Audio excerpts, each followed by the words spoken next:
छोटी चुकी से पोस के सियान कनी पापा जी। छोटी चुकी से पोस के सियान कनी पापा जी। जंघिया बैठा के कन्यादान कनी पापा जी। जंघिया बैठा के कन्यादान कनी पापा जी। दान कनी पापा जी। वीरान कनी पापा जी। जंगिया बैठा के कन्यादान कनी पापा जी। जंगिया बैठा के कन्यादान कनी पापा।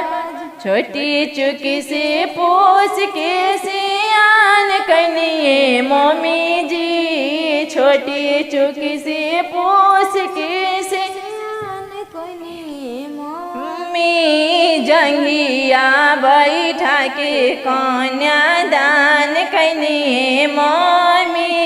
कच्चा सूता बांध के कन्यादान कनी दान कनी मम्मी। वीरान कनी मम्मी। दान कनी मम्मी। विवाह कनी मम्मी। कच्चा सूता बांध के विवाह कनी बांध के विवाह कनी छोटी चुकी से पोस के सियान कनी पापा सियान कनी भैया।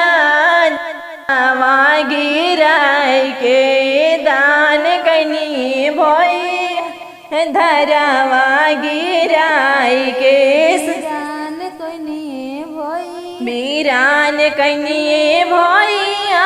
वीरान कनी भैया। धरावा गिरा के वीरान कनी भैया। धरा